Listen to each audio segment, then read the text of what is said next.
Oh my god, there's too many of them. No! And now they have like Bible verses on their guns and just gives me a little bit of uncomfortable vibes. Are you dumb? Plot freaking twist of the freaking.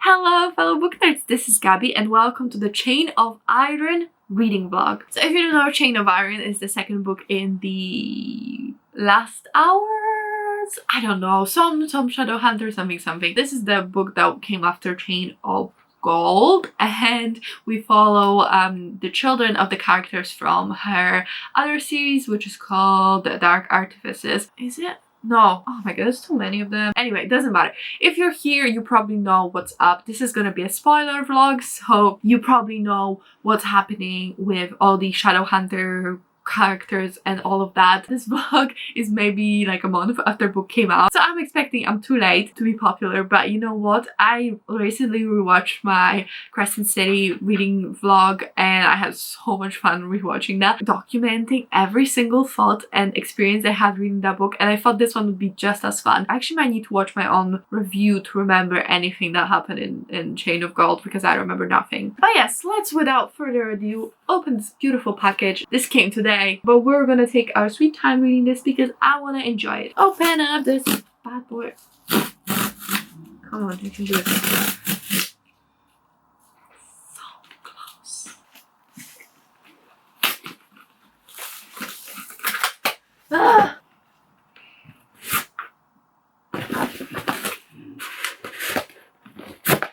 Ta-da! I have not been to a bookstore in such a long time and I have not bought that many books, so there's just something magical about these. I feel like they smell different. You will think I'm a freak. I was actually not a fan of this cover. Anyway, this is the book. I'm so excited to start it very soon. So what I remember from Chain of Gold. I know that I don't remember any of their names. Cordelia and James are getting married, so I'm really super hyped for this. I remember not really liking Tom,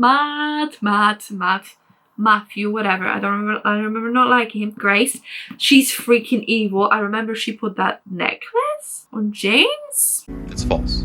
No way. I remember literally nothing, and I'm not rereading that behemoth, okay? All of these are so freaking big. To be fair, it's only like 600 pages, which is, you know, conservative for Cassandra Clare. Yeah, 571. Okay, we can do this. We can do this. We can do this. I'm so excited. I didn't think I would be, but then now I'm so excited. Okay, I'm on page 14, so barely into it. But since when is Lucy working with the evil that is Grace? Is this a new thing? Should I have known this? What? So like, I know she's helping to resurrect Jesse. I'm not silly. I'm just saying, like, why would you work with Grace? She's the worst. I guess she doesn't know about how Grace is basically like brainwashing her brother, but still, bad mojo, man. Bad mojo. And also she does necromancy. That's not normal. Lucy, I expected better of you, and I'm disappointed. This one has art, which is super cool. I just got shot. Alright, I properly started this, and so I am 150 pages in and already so much happened, and I wanted to talk to you, but like my boyfriend was in the room and he was playing games and he was loud, and I was like, whatever, we'll just catch up. So, oh my god, where do I even start? So Grace is working with Lucy now. Like, what the hell is that about? Like, I understand they're trying to bring back Jesse, but like, Grace is evil. But also, is Grace evil? Because she's kind of growing on me, and they keep showing us her backstory and how her mother was like a really bad person and really treated her badly, and how lonely she was, and how much she cares about Jesse, and how much she's a product of her environment and all of that. I kind of don't dislike her as much as I did. I thought she was pure evil, but she kind of wanted to do the right thing at the wedding, where she was gonna take away James's bracelet, but then the crazy mother freaking can possess people now?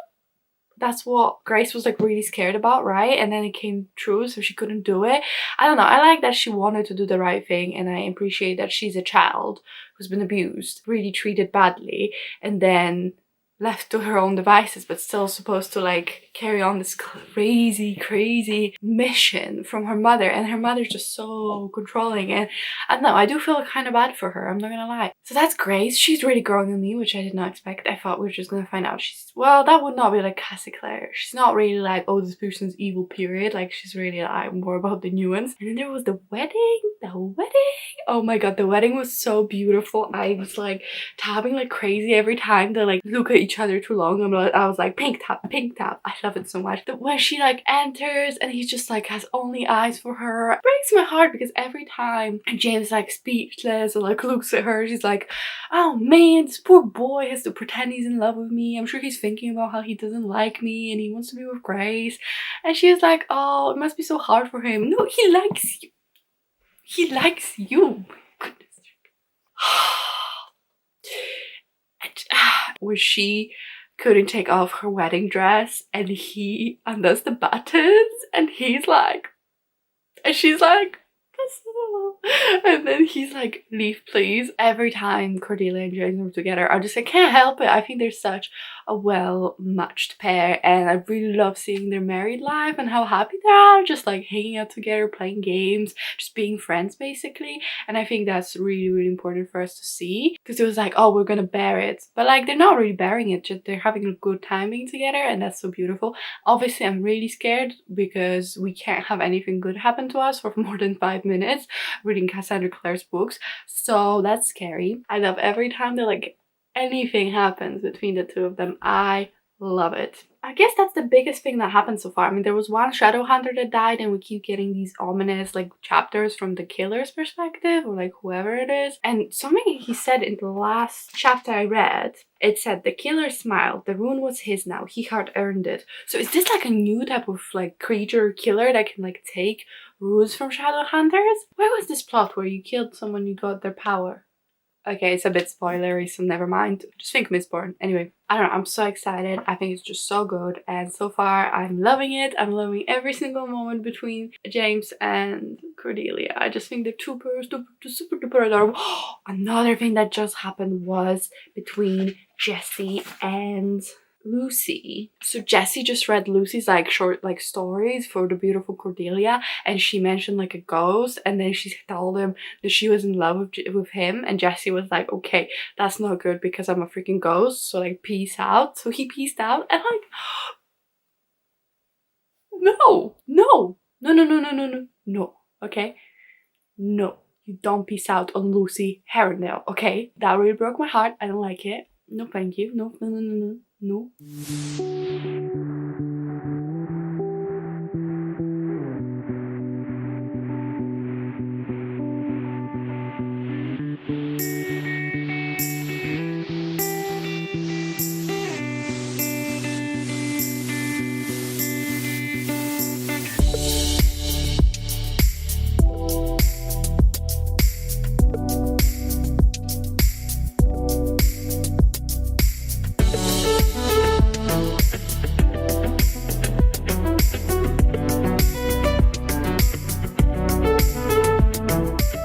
So I just got to the part where James could fire a gun, and I don't know how I feel about that. I don't like guns, and I don't really need them in this beautiful story. And like I knew they were religious. I mean, I guess they're descendants of angels, but now they have like Bible verses on their guns, and just gives me a little bit of uncomfortable vibes. James was saying that everyone has their preferred weapon. I really hope his is not a gun. Yeah, I mean, I know they're killing demons and they're killing with different things. I just don't particularly like guns, and I don't like thinking of James having a gun that has like scripture on it. It's just weird. Jessie's back with a confession. When he's like, have you ever been in love? And she's like, yeah. And he's like, with whom? And she's like, no one. And then because it's him. I can't.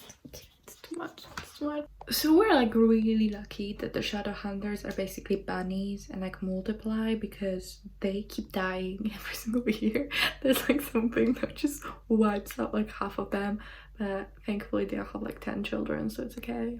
Also, I love how Cassie was like, need to kill someone that's not an old man, but I'm not gonna kill anyone important, so let me introduce this Philomena character for like 5 chapters and then kill her. Like I thought it was her, and I was like, no, come on, that'd be too cheap, that'd be so just like lame. And then she died, and I was like, all right, I read another like whatever pages, but I'm 258 pages in, and oh my god, so much happened. Okay, Philomena died. I think you heard me talk about that in a clip, so yeah, that was a bit predictable. And okay, I'm sorry you don't want to kill anyone important. I actually for a second thought she might kill Lucy, but then I was like, no way in hell is that gonna be what's gonna happen. She had me there for a second, because after who she killed in Dark Artifices, I was like, maybe she does kill main characters, never mind. Then the Philomena was like, you could have saved me to Cordelia, which is like super unfair. Like, what, does she read minds now? Like, no, she couldn't save you, she didn't know this was happening. Cortana keeps acting weird, and I don't remember who, but wasn't it like her wedding and someone tried to take the sword, like was like, oh, can I hold the sword? Because they were like, oh, the sword is interesting, can I hold it? And since then it's been acting up, but I don't remember who it was. Or maybe it was a party, it was like at the beginning of the book, and I thought that was weird that someone was like, can I hold Cortana? And they did, and ever since, Cortana's been acting weird. And then just more of James pining after Cordelia. Oh my god, he said something when I was like, because he said he wanted her. It was someone he had to face. She was beautiful and desirable, and they were cooped up in the house together. It was bound to happen. No, it's happening. It's because you're in love. And then when James had a nightmare and Cordelia came and like hugged him, and she was in her chemise, and he was like, oh, well, hello, holding her and like hugging her, and he was like, hello, and she was like, hello, and I was like, what?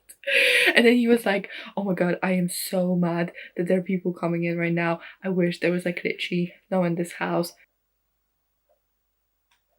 Are you dumb? Are you dumb? And then Elias, that little weasel, that weasel, you know, that bad father, just keeps being bad, because he came and was like, hi, give me £5,000. And like, I don't really understand money, period. And I don't really understand money from olden times, but I'm pretty sure that's like a lot of money. And James was like, I literally don't know anyone who'd be like, yeah, here we go, £5,000. And this guy's like, you're not even gonna miss it. And then he like reserves to like fret, and then he's mean, like just classic like an addict behavior, because I know that sometimes addicts can be like, you know, first beg, then threaten, then like guilt, you know, like all these tactics to get what you want. And then the weasel died, and I was like, should have seen that one coming. I should have seen it coming, but I didn't. So good. And then they found out that Elias died, so they went to the Silent City to like hang out with his corpse. And then Cordelia had the audacity to be like, oh well, you shouldn't have let him go, should have given a little bit. Shut up. I know you're grieving, and I know you're gonna be sorry, so just shut up. I understand it. I understand lashing out because he was there for you, but like, you gotta go apologize, girl. I'm not having this, okay? And then okay. And then, oh my god, so much happened. And then, you read the book, you know, but like, I just gotta tell you. And then she goes home with like Alistair and her mother. Well, I feel so bad for the mother. She deserves better. What the hell? And now she's got a child coming, and Alice was like, oh yeah, another brat coming. I was like, so they went home, and then Grace, it was a scene with Grace, and it was a scene, okay, this is another feeling. So Lucy went with Grace to Malcolm, and Grace was like, oh, I'll get you some information about Annabelle, your girlfriend that was sent to the Silent City. And he was like, sure, get on that. And she did, and she found out that Annabelle's dead, and she was killed. I was like, oh no, this is not gonna go well. This is gonna go very badly, because if you read Dark Artifices, we know what's up. And I'm like wondering, is this what's gonna set him off? But if yes, why did he wait so long? So I don't know. And then Grace's mother was like, I'll give you this pendant, and tells the whole story, which, how convenient, by the way. But you gotta go visit James. And I'm like, James is alone at the house. What's she gonna do? I don't know what she's gonna do, but it's gonna be bad. I don't like it. So yeah, oh my god, I'm not having fun. Well, that's not true. I am having a lot of fun, but I'm not having fun thinking of Grace going to James's house when Cordelia's not there. I love how Alistair was like comforting Cordelia, and he was like, there's no way you're not worthy of the sword, there's something wrong with it, we need to go check it. And I love how he was like, no way is there something wrong with you. I love their relationship. I love that they're like mended it. I really like that. I think it's really precious. When I was like reflecting on the dreams that James has, and the guy that died, Elias, was like, you, and I was like, maybe it's James somehow being possessed.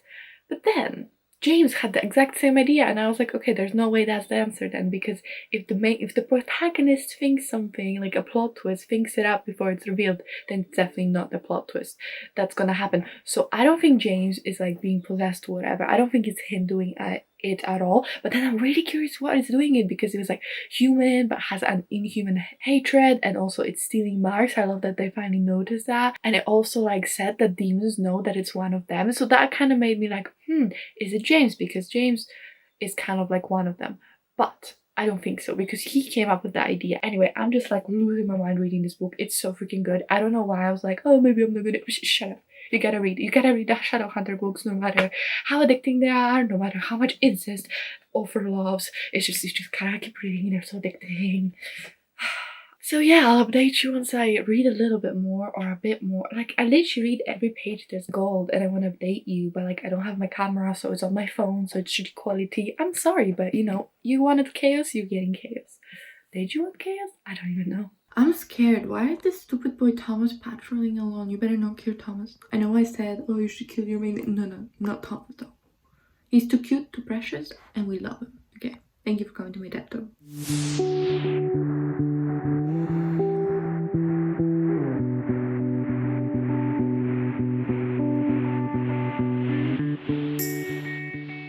Who cares if she's happy?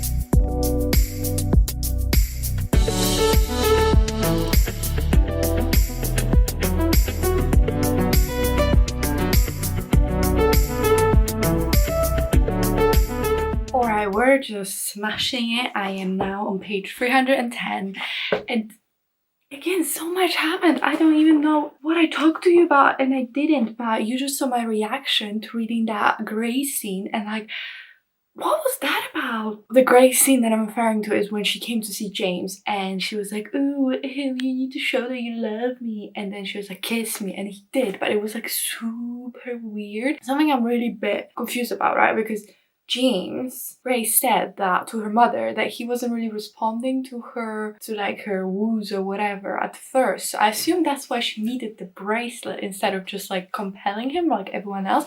So I think he needs like a bracelet, but I don't think it's a Shadowhunter thing, because she compelled Matt with no problem without a bracelet. So I think it's because James like the shadow thingy, whatever he is, like he's part downworlder, part warlock. So I think that's why he can resist it.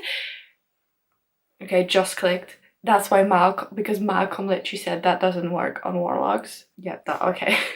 So never mind, it's not a theory, it's just like a fact, I'm pretty sure. This whole kiss thing, it was so weird. It was like, he like really kissed her like super like aggressively, and then it said like, whoever you just kissed, it wasn't me, and it was very strange. But I think he's like resisting the magic. I mean, I think we're all kind of expecting him to be resisting the magic, because she said like it can't last forever, it's gonna like rub off at some point, and her mother was like, don't be stupid. Also, like, I don't know how Grace even knows that, because like, how often do you do this? How often do you put your bracelet on a part demonic child and then you know how long it's gonna last? You don't know. I don't know, it just seems like a weird thing to assume it's gonna like run out, because she has absolutely no experience. And I think it's interesting that to see that James really did like her in the beginning. I don't know if he like loved her in the beginning, but he really did like her, and he really did want to spend time with her, even though he wasn't like under her spell. So I'm surprised she's not more like tender towards him because of that, because it seems like something that would be like very precious. Her mother's so messed up anyway, man. Like pimping out to all these chords, making the men do weird things. It's just messed up. We got to the chapter where Matthew and Cordelia went to see was it Wayland the Smith? What is it called? Wayland Smith, yeah. They keep talking about him all these books. I had never expected to meet him, probably silly of me. But like, apparently he's this like creature that's like older than angels and demons and like really crazy. And I want to know a bit more about him. And he made Cordelia swear fealty to him. And I'm just a bit like, girl, why don't you like even try asking like, okay, but does this have any withdrawals? Because he fixed her sword so easily. Also, my fear was super off. Like, it wasn't that person who took it. It's just like it touched the Prince of Hell, so it's now a little bit like faulty. And I had this big like conspiracy theory, so never mind. Yeah, but like he's like fixed the sword so easily. I was like, this is very easy. And then he showed up and she's like barely even waited for him. It was like she said, oh, I'm Cordelia, come see me. And it was like, Cordelia, he's here. And I was like, what the fuck? I'm not even like a breather for us to have some doubts. I thought that was weird. Anyway, so he shows up and he's like, okay, here's your sword, I fixed it, and you gotta swear for your fealty to me. And she was like, sure, I'll do it. Didn't even like, he said that was the price to pay. Why didn't she even like, oh, okay, is there any like downfalls of this? Is there like a tiny little negative? Like, I might still do it, but just is there a negative? She's like, nope, I'm doing it. This weird creature that God even knows what it is, I'm doing it. And I don't know, I don't really trust it. I think that, I mean, there's definitely gonna be some kind of repercussions. You don't introduce something like that for it just to be like good. Like, that's not Cassie Clare way. And then Grace did tell Malcolm about Annabelle being dead, and he had a bad reaction. I don't know why she was like, what? Like, when he was really pissed and didn't want to help them anymore. Like, duh, are you stupid? I think she just doesn't have very much social skills. And yeah, that's that. And now James was like, everybody come to my house, and that's where I stopped reading. So we're now caught up, and I'm just like, this book, so good, I care so much. And it's just, why can't every book feel like this, you know, when you just care so much about everything that happens? Like, I want that every time, and I don't get it every time.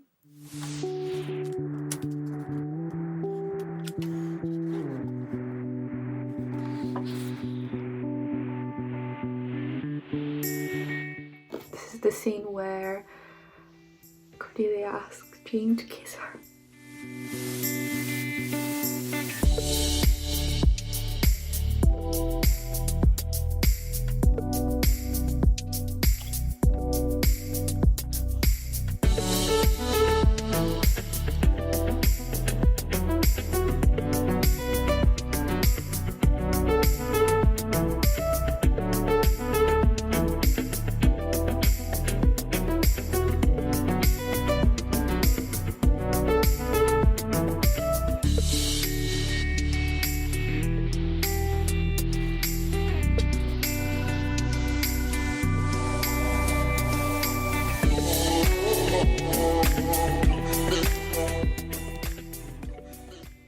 I'm so scared for Thomas. He's being stupid. Okay, it wasn't Thomas, thank God, but like, he did, she whispered, but he was dead, then in his prime. His wife, she wept and wept. I remember her tears. Perhaps there is no forgiveness. So it's like a dead shadowhunter? Dead in his prime. Well, we know Jesse, but he didn't have a wife, so it's not him. Who could it be? I don't know. Do we know someone who died young, but he had a wife? Alistair? You're gonna kill me, mate. How much kissing are we going to spoil? Something bad's gonna happen. I just know.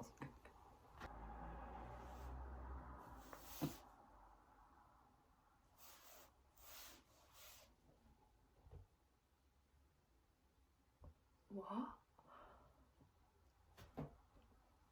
We were so close.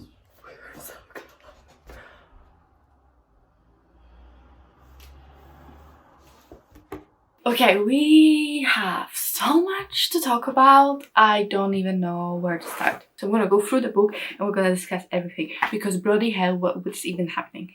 So they did their test because they thought James was the one who was the like being possessed by Belial or whatever his name is, and like doing all the murders. So they like tied him down and had the test. Wasn't him. I told you it wasn't him. Grace is kissing James against his will. that's where we were. And now James told Cordelia and she said, kiss me, and they kissed. And then Thomas got himself captured and Thomas got himself framed for murder, right? So we were like, Thomas, you're an idiot. Because but obviously no one thinks that he's done it. Except for that weird Inquisitor. What's his problem? Plot freaking twist of the freaking.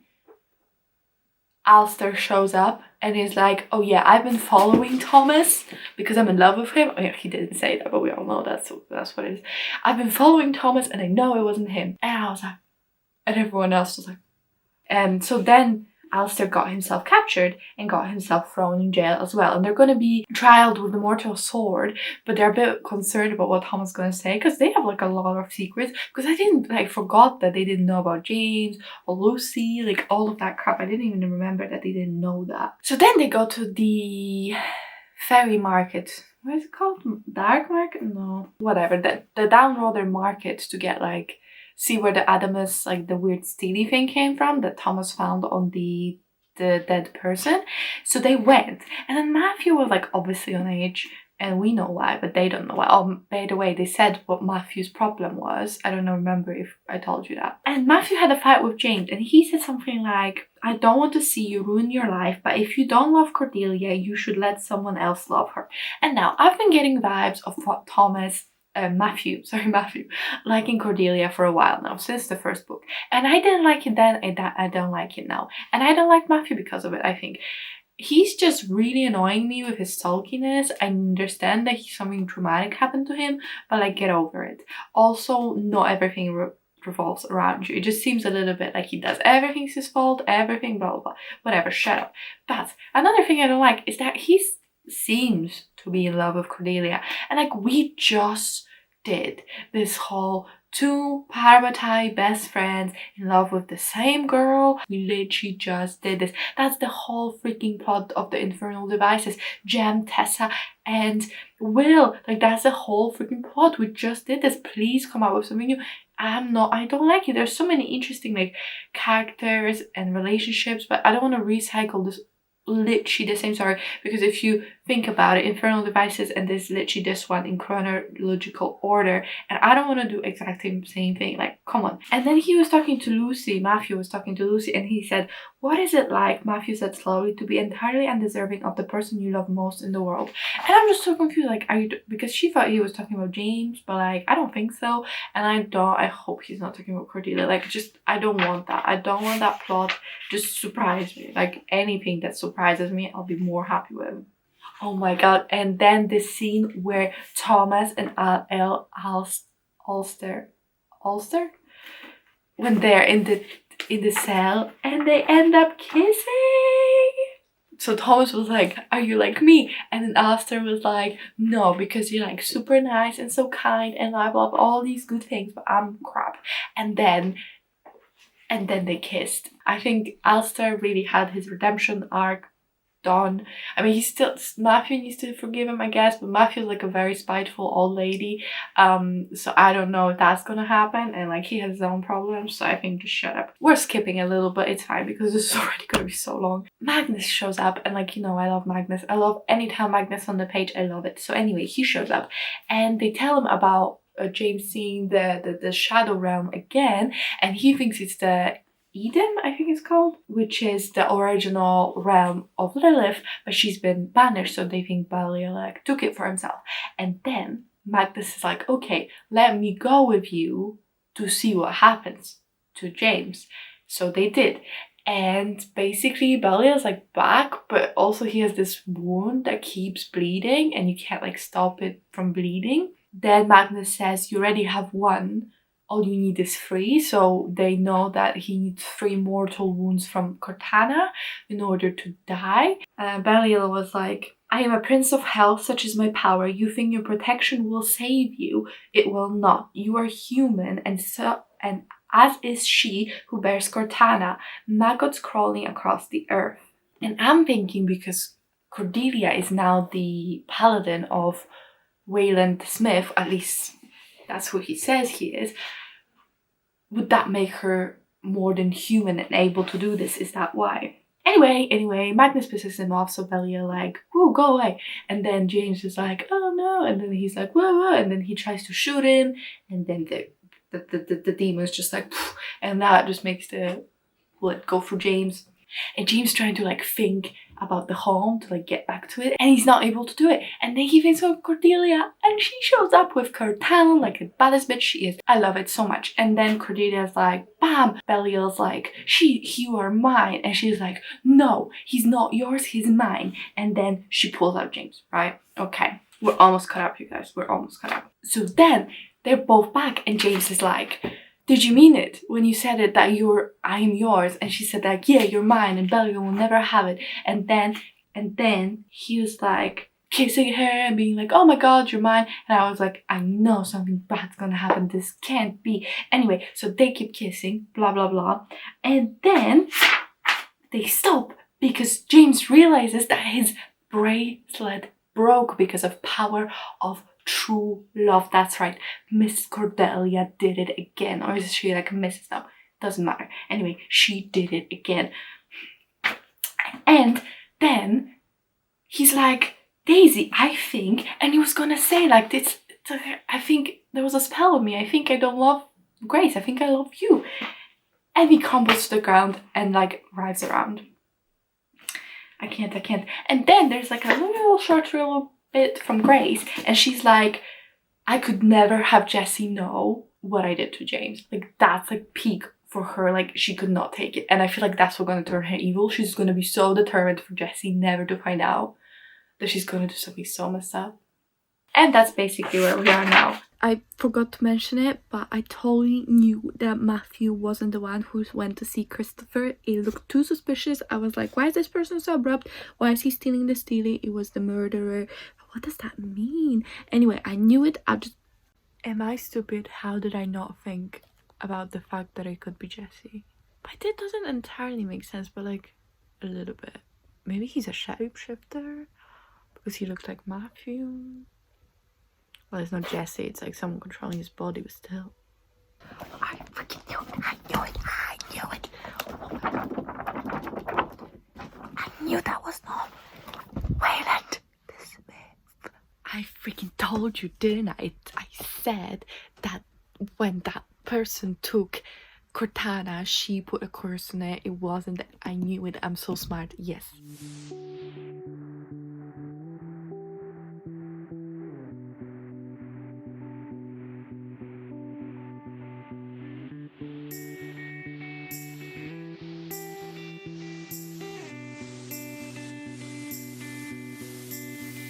Well, hello. I finished this bad boy 2 days ago, and I just needed to take like a day to like collect myself, go into the nature, enjoy the sunlight, because it was too much. It was just too much. Where do we even, I don't even know what we're even gonna talk about. Right, so Lucy goes and summons that ghost from the last movie, the last book that wanted to kill everyone. She finds out that when Jesse was born, Tatiana didn't believe the shadow hunters to put protection spells on them, and then she asked a warlock to do it instead, but when he did it, he also put an anchor in the boy, so that Belial, the demon, could like take over his body basically. And like, I thought Tatiana didn't know, but turns out she did know, and she just lost all my sympathy. She doesn't even care about Jesse anymore. All she cares about is her revenge and her power, and like just saying that it's for him is just all baloney, because she does not care at all. She just wants to be in cahoots with the demons. Like, wasn't her dad fucking a demon? I'm pretty sure it was. So like, girl, maybe you don't want to go down that road. And I don't know how I did not connect. Like 1 + 1 = 2, we all know that. But my head was like, nah, that's impossible. And yeah, it was Jesse's body he was controlling. How stupid am I not to have thought about that? And when, like, literally when Lucy went, undid his shirt and saw all the runes, I was shocked. I was like flabbergasted. I was just like, what? I was really shocked, and I should not have been that shocked, because it seems like it was pretty obvious in hindsight. But you know what? I didn't know. I didn't expect it. Oh well. But you know what I did expect? Wayland the Smith. Not Wayland the Smith. No. No. It was Lilith pretending to be Wayland the Smith. And you know what? Vindication. Because I told you that someone took Cordelia's sword, and that person took Cordelia's sword to like look at it, and I told you someone did something to it, and that's the truth, because Lilith went as a Shadowhunter woman, took that sword and like did something to it, and then she was the fae that was like, oh, something wrong with your sword, you probably should go see the Wayland the Smith, and she was Wayland the Smith. You know what? I appreciate Lilith. That was like some prime like menacing. And I love that we heard that Liam make fun of Lilith because she's like barren, and that's like basically spoilers for City of Bones whole series, but like you probably know that that was her whole motivation in that series. So it all makes sense. I love that we're seeing it like just all weaves together very well. Clearly Cassandra Clare has thought this through. Cordelia is now Padawan of Lilith, and she's not taking it well, and they actually did manage to hurt Belial, and they gave him the second wound. So I see what you're doing. One wound per one book, and so we go. But then Alistair was like, oh Thomas, we can't be together because you like things that are bad for you and I'm bad for you. And I was like, shut the fuck up, oh my god, stop it. But anyway, that happened. And I like that when her mom, like literally Tatiana's so crazy, Tatiana was like, oh, why don't you go seduce your brother? I mean, he's not technically your brother, but still that's gross. Like, Grace thinks about Jessie as her, like, blood and, like, her soul and her one true family. And this woman is like, go seduce him. And I love that she don't even care if he does something out of his own volition or if he gets like literally magicked into it. She doesn't care. Like, I'm telling you, she lost all my sympathy. I don't care about her at all. I really just think she's a disgusting person, and Grace was rightfully really upset, and she ended up going to James to be like, please make that not happen. And that was our first mistake. So James and Cordelia are having a moment, right? And then Cordelia is like, no, we need to stop, because have you ever loved me how you loved Grace? And James, like the idiot he is, he's like, I never loved Grace like you like her, Grace like her, love you, never. And like, of course she's gonna think that that means that he doesn't love Cordelia but he loves Grace. Like, what an idiot. And of course at that very moment someone had to knock on the door, and I was like, no, I don't like it, keep it, thank you very much, keep it. And it's stupid Grace. And of course James by now knows that he was literally under the spell, and he doesn't like believe her, doesn't like her, like he's like done with her, right? So that's cool. But it's just, sorry, I get a headache from how angry I am. But she was like, oh, I broke my engagement to Charles. And he said, thank God, because he was like, oh, thank God you're not gonna marry that poor sap, because you literally like manipulated him. Of course Cordelia had to hear it. And when he was like, oh no, someone's on the stairs, I'm sure it's our like cleaner, whatever. And I was like, no, it's not the cleaner. And it was Cordelia. And Cordelia was very upset. James and Grace have their talk, and they're like, oh, okay, well, you're gonna turn yourself into the clave because what you did was like really bad. And I agree. Cordelia's like really upset. So she leaves and she goes to Matthew's house, and I was like, I don't like it. I don't like it. I'm sorry, I don't like it. I understand why it would make more sense to go to him, but I don't like it. Anyway, so she goes to Matthew, and Matthew's like, well, I'm in love with you, so there's that. And I was like, for fuck's sake, seriously, again? Anyway, so Matthew's like, I'm in love with you. And she's like, oh shit, okay, okay. And he's like, yeah, I'm going to Paris because I need some time away from you. And she's like, oh, I wish I could take time away. And he's like, oh, come with me. And she's like, yeah, sure, great idea. Let me go with this boy that's in love with me. Let me go to Paris, leave my husband without a word. Why not? I mean, I'm sure I'm not misunderstanding anything that happened. Let me not just let him explain, even though he said he has something desperate he needs to talk to. Anyway, she's like, yeah, let me go with Matthew, who's in love with me. I'm sure that's gonna work out great. So I kept thinking that it's not gonna happen. James gonna come grab her in the last moment, and Matthew's gonna go all by his lonesome to Paris and drink himself to death, which would be really sad. I don't like if it's gonna be like, oh, Matthew can be sober, but he can only be sober for Cordelia. That's not how addiction works. It's just because she was like, oh, I'll go to Paris with you, but you can't drink in Paris. And he was like, sure, whatever, doesn't matter. Bro, you drink every day so much, you're basically not sober 1 minute of the day. I'm pretty sure it's not that easy. Like, wouldn't you go for withdrawals? Like, with drugs you would. I don't know if it's the same for alcohol, but like I feel like you would. So I'm just a bit like, I hope it's not gonna be like, oh, but she could fix him. Also, like, her father died because, well, he didn't die because of his alcoholism, but it was a really big like strain on her family, and I feel like for her to be pairing off with someone that is literally the same is probably not healthy. So I'm really hoping we're gonna pluck that in the bud because I don't like it. And I kept waiting for James to get to them, and he kept being a bit too late, and then he was at the train station and he was running, and then Will comes and it's like, oh, your sister, but don't tell anyone. Why? They literally been telling each other everything. Why can't we tell them that Lucy's gone? I don't understand. Because James was like, oh, I can't just go and tell them no, give them no explanation, but tell them like, oh, I love him. No, so stupid. I don't know. Why couldn't you just say, oh, Lucy needs me, she's in trouble, but like, please don't go away with my best friend after like one misunderstanding. Like, god damn it. Really, I was so upset. And he just lets the carriage go and they go to Cornwall. Oh wow, right, because Jesse's alive again. Because Cordelia literally told him to be alive, so he was alive. I was like, okay. And then Lucy. And then Lucy just passed out and we were like, what? And now they're gone with Malcolm, who's unhinged anyway.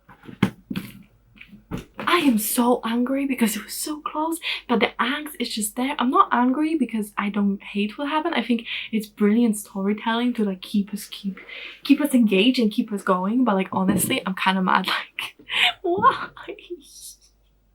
I just want Cordelia and James to be happy for like 5 seconds. Like, I know they were happy in this book a little bit, so I knew something bad was happening. Like when they keep kissing, I was like, this is not gonna end well, and it didn't. I'm angry, but I think it's brilliant. I think this was just such a good book, honestly. I know Cassandra Clare has her own things, and the first 3 books she wrote, garbage, but she improved so much. She's just so good at characters are definitely her strongest point.